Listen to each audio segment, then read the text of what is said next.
करे समस्या का समाधान।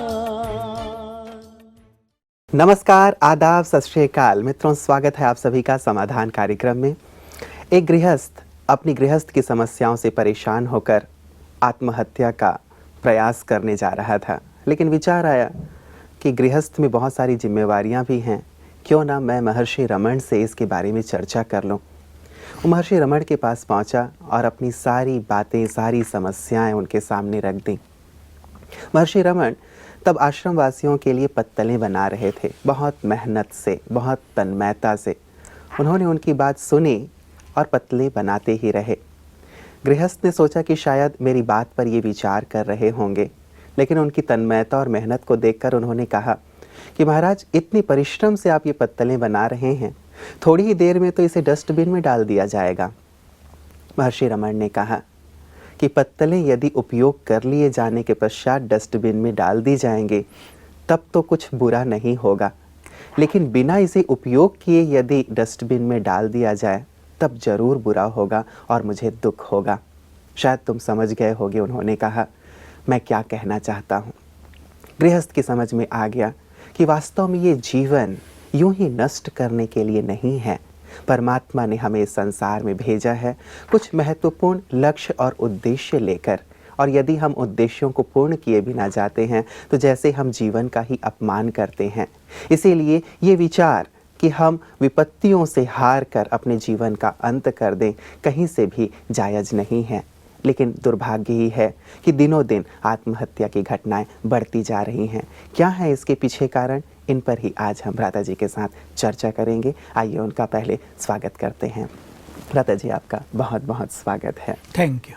ये जो आत्महत्या की प्रवृत्ति है दिनों दिन बढ़ती चली जा रही है, चाहे वो युवा हैं, चाहे बुजुर्ग हैं, चाहे फिर गृहस्थ हैं, तो क्यों ये रेसो लगातार बढ़ता चला जा रहा है? वास्तव में मनुष्य इतना वीक पड़ गया है कि जब उसके सामने समस्याएं, विपदाएं बहुत आती हैं, उसे कहीं भी रास्ता नहीं मिलता, तो वो सोचता है इससे तो मर जाना ही अच्छा है, मरना ही शांति का मार्ग है। मेरे पास अभी एक व्यक्ति आया, कोई उसने संस्था खोली थी, तो जो मैनेजमेंट कमेटी थी, ये तो था अध्यक्ष, उन्होंने पता नहीं एक दो व्यक्ति बड़े तेज था, क्या क्या करके इसको उलझनों में डाल दिया था।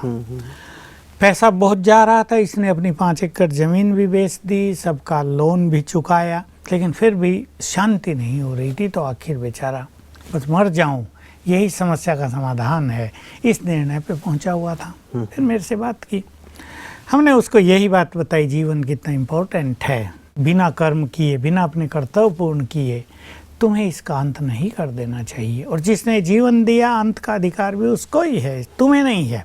तुम अगर इसका अंत करते हो तो तुम्हें बहुत कष्ट होगा, जितने कष्ट अब तुम्हें है ना ये परिस्थिति में, उससे समझ लो 1000 गुने कष्ट तुम्हारे इसके बाद हो जाएंगे।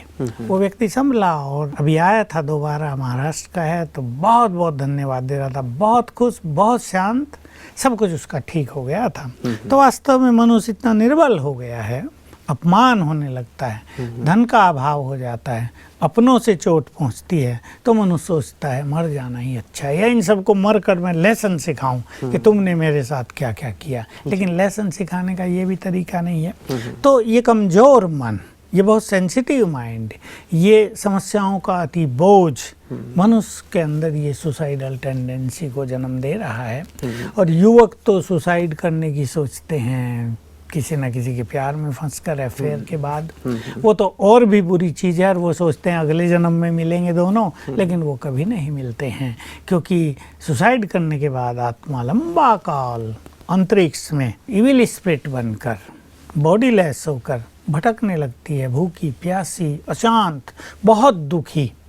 तो ये समाधान नहीं है। इसलिए इसका जो कारण है निर्बल मन, बहुत ज़्यादा अपेक्षाएं, रास्ते ब्लॉक हो जाना, अंधकार दिखाई देना, ये सब इसके कारण है। लेकिन इनका निवारण भी संभव है। इसलिए मरने की अपेक्षा, ये सोचने की बजाय कि हमें तो मर जाना चाहिए, हम कैसे इन समस्याओं को पार करें और रास्ता क्या हो सकता है सुंदर से सुंदर, उस पर विचार करना चाहिए। क्या रास्ता हो सकता है आपके विचार से? देखिए, एक तो अपने चिंतन को बदले मनुष्य जी, थोड़ा आशावादी बने, धैर्यता का प्रयोग करें, कहीं भी रास्ते बंद नजर आते हैं, लेकिन कहीं ना कहीं खुला अवश्य होगा, उसकी ओर चले, उस बुरे समय को धैर्यवत होकर पास होने दे।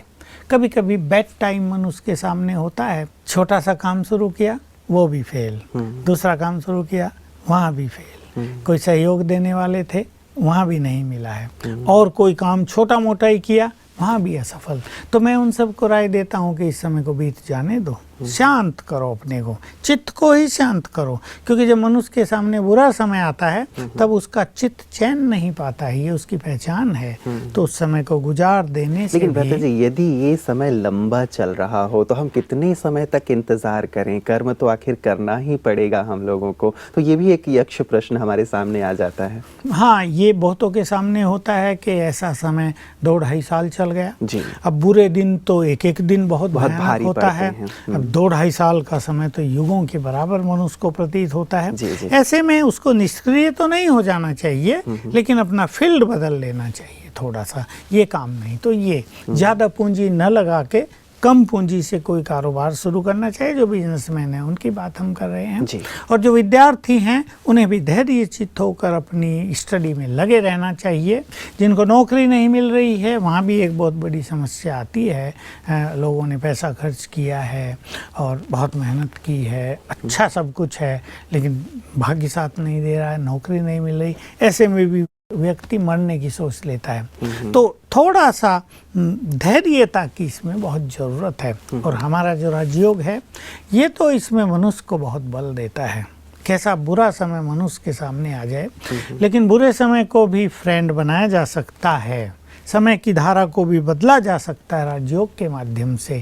इसमें जो भिन्न भिन्न प्रैक्टिस हैं, तो समय को अपना मित्र बना लिया जाए और कुछ अच्छी प्रैक्टिस करके अपने चित्त को शांत किया जाए, एनर्जी से भरा जाए, तो फिर सुसाइड करने की बात नहीं आएगी। बिल्कुल। तो वही बात है भ्राता जी, एक विशेष करके मैं जो आप बुरे समय की बात कह रहे थे, एक विचार मेरे मन में आ रहा था कि क्या बुरे समय को अच्छे समय में नहीं बदला जा सकता? और साथ ही जैसे आपने कहा कि राजयोग का अभ्यास हमें कहीं ना कहीं रास्ता अवश्य दिखाता है, हमें आशा की किरण दिखाता है। तो किस प्रकार का अभ्यास इस समय पे, जबकि व्यक्ति बुरे दौर से गुजर रहा है, कोई आशा की किरण नहीं है, क्या अभ्यास विशेष करके कर सकता है? देखिए, बुरे समय को अच्छे में बदलने के लिए एक बहुत अच्छी टेक्निक हमें यूज करनी है।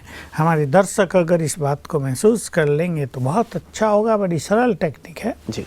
हम समय के क्रिएटर हैं, ये बात हमें स्वीकार करनी पड़ेगी। ये जो संपूर्ण प्रकृति है इसका मालिक मनुष्य ही है। इसमें समय भी है, समय का मालिक भी मनुष्य है, समय का क्रिएटर भी मनुष्य है। देखिए, एक समय हमारे पास है, उसमें हम क्या क्रिएट करते हैं ये तो हमारे हाथ में है ना। हम उस समय को वेस्ट करते हैं या उस समय को बिल्कुल सफल करते हैं, उस समय को बिल्कुल लाभकारी बना लेते हैं, कल्याणकारी बना लेते हैं या नुकसानदायक बना लेते हैं, ये मनुष्य के हाथ में है। तो समय का क्रिएटर भी मनुष्य है। तो ये एक स्वमान है हमारा, इसका हम अभ्यास करेंगे। मैं मास्टर सर्वशक्तिवान हूँ, प्रकृति का मालिक हूँ, समय का क्रिएटर हूँ। और जैसे समय हमारे सामने खड़ा है उसे हम बात करेंगे, हे समय तुम तो मेरे गुड फ्रेंड हो, तुम तो मेरे बहुत अच्छे सहायक हो, तुमने सदा ही मुझे साथ दिया है, अब बुरे दिन तुम मेरे सामने क्यों ले आए, अब तुम फिर से मेरे फ्रेंड बन जाओ, तुम बहुत अच्छे हो, मेरे गुड फ्रेंड हो। ऐसा समय को जैसे हम रिक्वेस्ट करेंगे, और अगर हमारी मनोस्थिति बहुत अच्छी हो जाए तो हम समय को आदेश भी दे सकते हैं, change your attitude, become good from bad, ऐसे अच्छी तरह से। तो इससे समय की धारा में हम परिवर्तन होता देखेंगे। और एक बहुत अच्छी मन की शक्तियों की जो प्रैक्टिस है, जो मैं स्वयं भी बहुत करता हूँ और मैं सिखाता हूँ, कि हम हमेशा ये मान लें, मेरे लिए सदा ही अच्छा समय आएगा, मेरा हर समय बहुत सुंदर होगा, मेरा हर समय सफलता के द्वार खोलेगा, मेरा हर समय श्रेष्ठ भाग्य का निर्माण करने वाला होगा, मेरा तो भाग्य ही सुंदर है, मेरा समय ही बहुत सुंदर है। ये संकल्प हम बार बार क्रिएट किया करें, इससे समय की धारा निश्चित रूप से बदली रहेगी। रही बात योग अभ्यास की, देखिए, इस प्रकृति में सदा ही एक्शन और रिएक्शन चल रहे हैं, दो चीज़ मिल रही हैं, तीसरी बन रही है। ये सदा ही खेल इस संसार में चल रहा है। एक बहुत सुंदर गति ये है कि हमारे जो मन के वाइब्रेशंस हैं, हम जो कुछ सोचते हैं वो चारों ओर फैलते रहते तरंगों के रूप में, उसको हम वाइब्रेशंस कहते हैं, प्रकंपन कहते हैं जी। तो हमारे मन के विचारों के प्रकंपन चारों ओर फैलते हैं, वो प्रकृति में जाके मिक्सअप होते हैं और रिएक्शन होता है।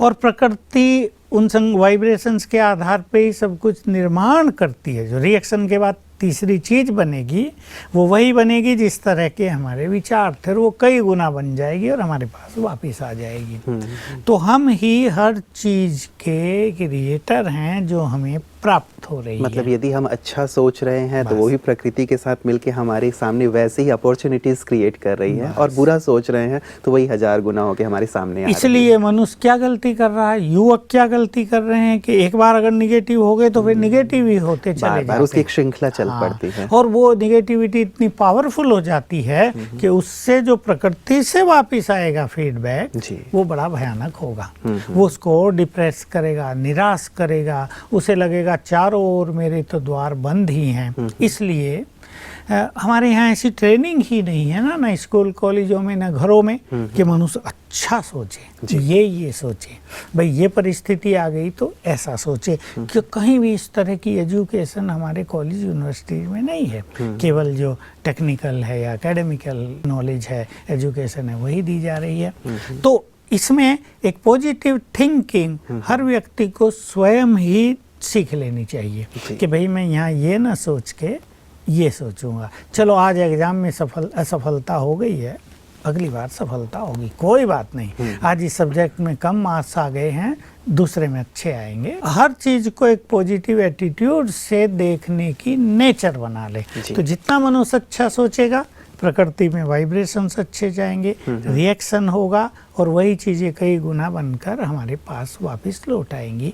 इससे मनुष्य को बहुत राहत मिलेगी और महसूस होगा कि हम जो कुछ प्राप्त करना चाहें संकल्पों के द्वारा हम प्राप्त कर सकते हैं। मुझे लगता है कि इस पे बहुत गहराई से विचार करने की आवश्यकता है, और यदि हम सचमुच सकारात्मक सोचने लगे तो हमारे साथ सही ही होगा और जो बुरी चीज़ें हो रही हैं वो दूर होती चली जाएंगी। भ्राता जी, एक जो जिस समस्या पे हम लोग चर्चा कर रहे हैं वही समस्या हमारे सामने एक मेल के रूप में आई हुई है, और ये लिखती हैं कि ओम शांति भाई जी, I want some suggestions related to a girl aged 25 years. She is in severe depression and tried to commit suicide many times. She belongs to a Muslim family. She feels hollowness in her life because of her mother's death and career is totally destroyed. She had cleared UPSC exam and selected as an army officer, but due to her mother's death, she is unable to join. She had completed Raj Yoga 7 days course and started meditation, but still she is not feeling Baba's love. Please suggest me some solution for her. देखिए कितना अच्छा इसका भविष्य, बिल्कुल। लेकिन इस पर effect आ गया इसकी माँ की डेथ का। जी।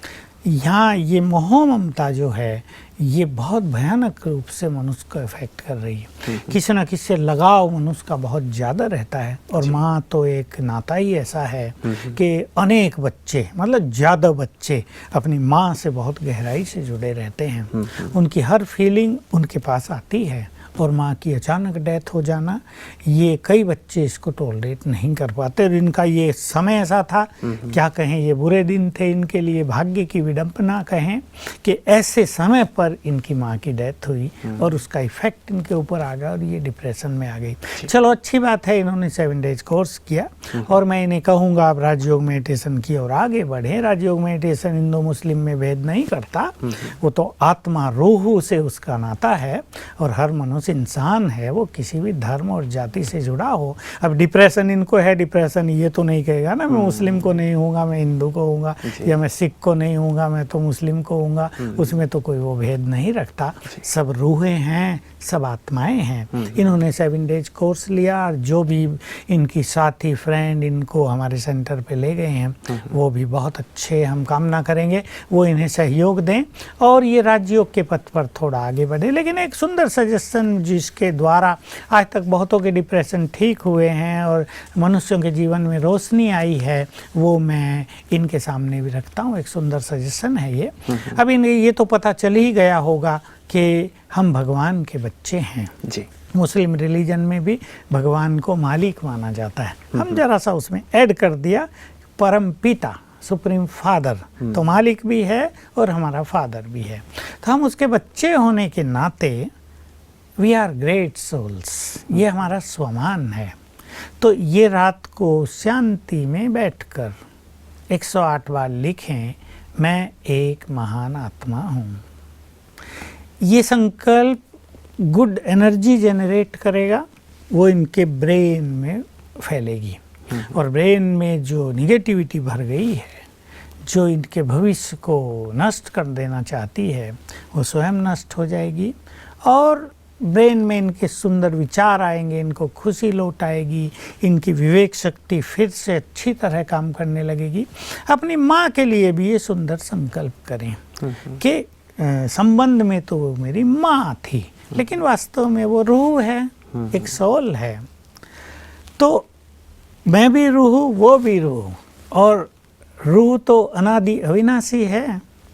एक शरीर लिया, उसको छोड़ना है, फिर दूसरा लेना है, फिर वो भी छोड़ना है, फिर तीसरा लेना है, ये क्रम चलता ही रहता है। पर रूह आत्मा तो अविनाशी है। तो अब इस नाते से न देखे कि वो मेरी माँ थी, हाय वो चली गई, उसका शरीर छूट गया, बल्कि इस नाते से देखे वो तो रूह है और वो तो अजर अमर अविनाशी है, वो तो मरती नहीं है, वो तो अभी भी है। मेरा प्यार तो रूह से था, देह से प्यार होता तो मृत्यु के बाद भी मैं देह से प्यार करती, मेरा प्यार तो रूह से था। तो रूह से रूह रिहान हो गई है रूह की। इस तरह के चिंतन करने से उसकी जो ममत्व के कारण ये निगेटिव फीलिंग हो रही है, ये समाप्त हो जाएगी और एक निर्मल प्यार उसके मन में जागृत हो जाएगा। तो इस तरह ये इस डिप्रेशन से बाहर आ जाएगी और हमारी कामना है ये अच्छी मिलिट्री ऑफिसर बने, फिर से ज्वाइन करे और इसका भविष्य सुंदर हो, देश का गौरव बढ़ाए। बिल्कुल दादा जी, कई बार ऐसा होता है कि जब कोई ऐसी सिचुएशन में होता है तो उससे खुद कुछ प्रयास पुरुषार्थ नहीं हो पाता, कुछ अच्छा चिंतन नहीं हो पाता है, वो अकेलेपन में ही रहते हैं। ऐसे में जैसे इनकी सहेली ने लिखा है कि वो ऐसी कंडीशन में है, तो क्या ये भी उनके लिए कुछ कर सकते हैं, क्योंकि ये निश्चित रूप से राजयोग का अभ्यास करते हैं? बिल्कुल, इनका ये परम कर्तव्य है, क्योंकि वो इसकी फ्रेंड है। तो इनके लिए रोज कम से कम 15 मिनट योग अभ्यास भी करें। योग अभ्यास में गुड वाइब्रेशंस इनको दे, एक टाइम फिक्स करके। अगर मॉर्निंग करे तो बहुत सुंदर होगा, 5 बजे करे, 5:30 करे, 4 बजे करे। इनको बहुत अच्छे वाइब्रेशंस देने, रोज 15 मिनट सेम टाइम कुछ समय तक, थोड़ा 21 दिन से भी ज़्यादा ये काम करना है।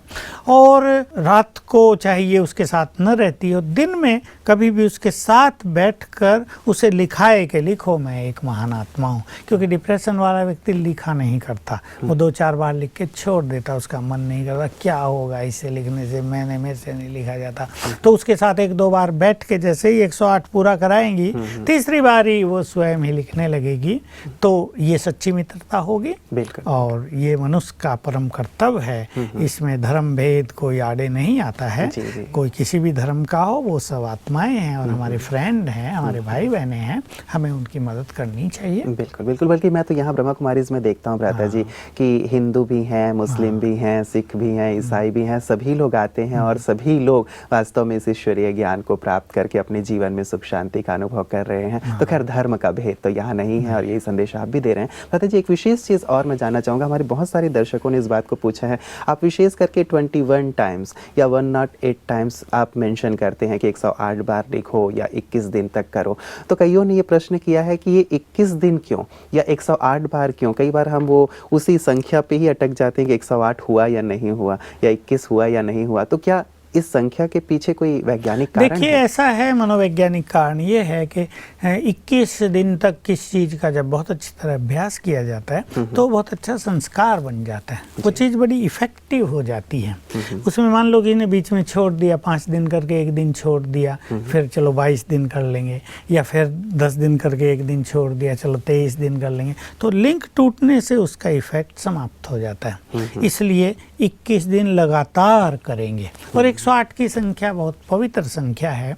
भगवान जब इस धरा पर आते हैं और वो ज्ञान योग सिखाकर मनुष्यों को इन मनोविकारों पर जीत प्राप्त कराना चाहते हैं, तो सारे संसार से 108 आत्माएं ऐसी निकलती हैं जो अपने मनोविकारों पर संपूर्ण रूप से विजय प्राप्त कर लेती हैं। देखिए आजकल लोग सोचते हैं, सन्यासी महात्मा ऋषि भी सोचते हैं कि मनोविकारों पर संपूर्ण विजय प्राप्त करना संभव ही नहीं है, लेकिन ईश्वरीय ज्ञान और शक्तियों के द्वारा 108 आत्माएं, वो भी विशेष रूप से भारत में ही होती हैं, 2-4 कोई विदेश में, वो इस माया को संपूर्ण रूप से नष्ट कर देती हैं। तो 108 नंबर बहुत ही श्रेष्ठ नंबर है। जहाँ तहाँ आप इसकी चर्चा देखेंगे, गुजरात में तो एम्बुलेंस पे भी 108 ही नंबर लिख दिया, राजस्थान में भी अब लिखने लगे हैं। तो ये बहुत पवित्र नंबर है, इसलिए इसको करने से मनुष्य में एक खुशी रहती है, एक विश्वास रहता है भाई हमें 108 बार करना है। बाकी इससे ज़्यादा करेंगे तो और भी फायदा होगा। बिल्कुल, मतलब थोड़ा बहुत संख्या में ऊपर नीचे हो तो ये कोई महत्व नहीं रखता है, लेकिन कोशिश करें कि इसे ज़्यादा ही हो तो ज़्यादा फायदा होगा। लता जी, एक ऐसा ही हमारे पास और भी प्रश्न आया था, जैसे हमने लिया था पहले अपनी बहन का। ये 42 ईयर्स की हैं और कहती हैं कि मैं शारीरिक रूप से बहुत ज़्यादा बीमार रहती हूँ और बच्चों का और परिवार का भी देखभाल मैं नहीं कर पाती हूँ। मानसिक रूप से भी परेशानी बनी रहती है और परिवार में भी कोई मुझसे प्यार नहीं करता। तो बीमारियों से परेशान होकर और परिवार वालों की उपेक्षाओं को देखकर मुझे ऐसा विचार आता है बार बार कि इस जीवन से तो मृत्यु ही बेहतर है। कोई व्यक्ति लंबा काल बीमार होता है तो परिवार वाले अपना काम धंधा करें या उसको देख रेख करें, ये एक बड़ी समस्या आती है। मान लो परिवार में 1-2 लोग ही कमाने वाले हैं, बच्चे पढ़ने जाते हैं, अब वो बीमार के पास बैठें या उसकी सेवा करें या अपने कार्य पूरे करें। जैसे मैंने एक देखा, एक बहुत बुजुर्ग व्यक्ति, बड़ा साहूकार परिवार में, उसको इच्छा होती थी बहू हैं 3, कोई ना कोई मेरे पास बैठी रहे, बस उसको आत्मसंतोष होता था। पोतरे हैं भाई, इनमें से कोई ना कोई मेरे पास आके बैठा रहे। बेचारे बैठते भी थे, प्यार दादा से बहुत है, लेकिन अब सदा कैसे कोई बैठे, उनका अपना जीवन होता है, उन्हें खेल कूदना है, बहनों को घर में काम करना है। तो ऐसी स्थिति देख के मनुष्य ये सोचता है कि इनको मेरे से प्यार नहीं है और मेरा ध्यान नहीं रखता मेरा ध्यान नहीं रखते, इससे वो और परेशान होता है। तो पहले तो इन्हें ठीक करनी पड़ेगी अपने मन की परेशानी। ये खुश रहने की कला अगर सीख लें, ये शांत रहने की कला अगर सीख लें, तो इन्हें लगेगा परिवार के सभी लोग इन्हें बहुत प्यार करते हैं। और समझ लें आधी समस्या तो इससे इनकी समाप्त हो जाएंगी, आधी बीमारियां भी ठीक हो जाएंगी। क्योंकि ये सोच रही है कोई मुझे प्यार नहीं करता, कोई मेरा ध्यान नहीं रखता, देखो मेरी कोई केयर ही नहीं करता, मुझे सबने इग्नोर कर दिया। ये जो निगेटिव एनर्जी इनसे पैदा हो रही है, ये कहीं ना कहीं इनकी बीमारियों को बढ़ावा दे रही है। इसलिए थोड़ा सा ज्ञान और योग का अभ्यास करें और मन को प्रसन्न करें। देखिए कैसे प्रसन्न करें, ये बीमारियां तो देह को है ना, मैं तो आत्मा हूँ, मैं तो बीमार हूँ ही नहीं। अगर मनुष्य ये बहुत पावरफुल थॉट कर ले तो वास्तव में बीमारियों के प्रभाव पे उस व्यक्ति की विजय हो जाती है। वो फिर बेड पे लेटा नहीं रहेगा, बीमार हूँ तो क्या हूँ, चलो आज मैं खाना बनाऊंगी, बीमार हूँ तो क्या हूँ, चलो आज वॉकिंग में मैं चलती हूँ तुम्हारे पास। तो मन की जो उमंग है, जो मन की खुशी है, वो देह को भी बहुत एनर्जेटिक कर देती है और मनुष्य के ये जो सब नेगेटिव फीलिंग्स हो रही, परेशानी हो रही, इसको भी समाप्त कर देगी। इस बहन को सबसे पहले तो ये करना चाहिए, एक संकल्प करते मैं बीमार हूँ ही नहीं, मैं तो ये शरीर हूँ ही नहीं, मैं तो इससे अलग आत्मा हूँ। एक बात। दूसरा, अपने को खुश रखना है। बीमारी है तो सही, कहने से तो नहीं काम चलेगा कि नहीं है, दर्द तो हो रहा है, तो इसको स्वीकार करके चित्त को शांत करें। देखिए योग बल ऐसा बल है जी। कि मनुष्य को पेन फील ही नहीं होता। अब यदि ये बीमार हैं और इनके पास समय भी होता ही होगा तो उस समय को ये राजयोग प्रैक्टिस में यूज कर लें। इससे इनका योग बल बढ़ेगा और इस प्रकृति पर, देह की प्रकृति पर इनकी विजय होगी, पीड़ा इनको फील नहीं होगी। ऐसा हमारे यहाँ हजारों लोगों का अनुभव है कि पीड़ा लगती नहीं है। भले ही डॉक्टर्स भी महसूस करते हैं बहुत पीड़ा है, लेकिन उनको नहीं लगती कि पीड़ा है। जैसे सहज काम होता है, क्योंकि देह से थोड़ा थोड़ा डिटैच होने का अभ्यास किया जाता है। तो इस तरह के चिंतन से जी।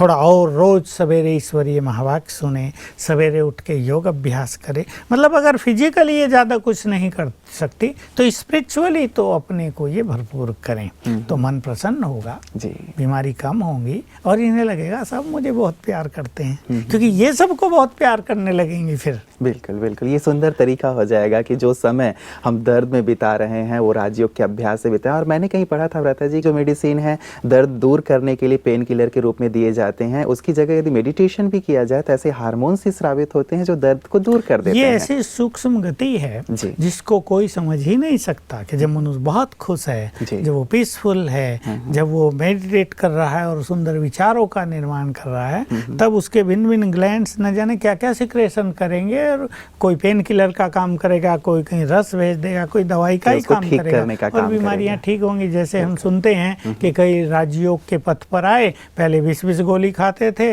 और 20 दिन में ही सारी गोली छूट गई, उन्हें पता नहीं चला क्यों छूटा। हाँ। तो उसका कारण यही होता है जी। कि राजयोग का अच्छा अभ्यास करने से मन जो प्रसन्न होता है तो हमारी बहुत सारी ग्रंथियां एक सुंदर रसों का सिक्रेशन करने लगती हैं, जी। उससे कई चीजें ठीक हो तो जाती शायद हैं। इसीलिए कहा गया है कि मन चंगा तो कठौती कठौती में में गंगा, गंगा। और मन यदि स्वस्थ है तो तन भी स्वतः स्वस्थ बिल्कुल, हो जाता है। बिल्कुल। दादाजी आपका बहुत बहुत बहुत धन्यवाद। मित्रों, वास्तव में जीवन ईश्वर का अमूल्य उपहार है। परमात्मा ने हमें सृष्टि पर महान कर्तव्य करने के लिए भेजे हैं, इस सृष्टि पर आनंद के लिए भेजा है, सुख के लिए भेजा है। लेकिन ये भी सत्य है कि कलयुग में बहुत सारी विपत्तियां, बहुत सारी समस्याएं हमारे सामने आती हैं। लेकिन विपत्तियां आज आई हैं तो कल चली अवश्य जाएंगी। हमें आवश्यकता है अपने मन को शांत रखने की और धैर्य बनाए रखने की। यदि हम इस जीवन का अंत कर देना चाहते हैं कि अब तो हमारे सामने कोई रास्ता बचा ही नहीं, तो शायद ये कोई समाधान नहीं है। तब तो ये कहा जाएगा कि हमने जीवन से हार मान ली। हम ये चाहते हैं कि आप योद्धा बने, आप साहस से लड़ें, संघर्ष करें। निश्चित रूप से जो साहस के साथ युद्ध करता है विजय उसी की होती है, क्योंकि जहाँ साहस है, जहाँ विश्वास है, जहाँ हिम्मत है, वहाँ ईश्वर की भी मदद अवश्य मिलती है। तो हम यही चाहेंगे कि आप जीवन से हारे नहीं, लेकिन जीवन को भरपूर रूप से जिएं। यही हमारी मंगल कामना है। नमस्कार।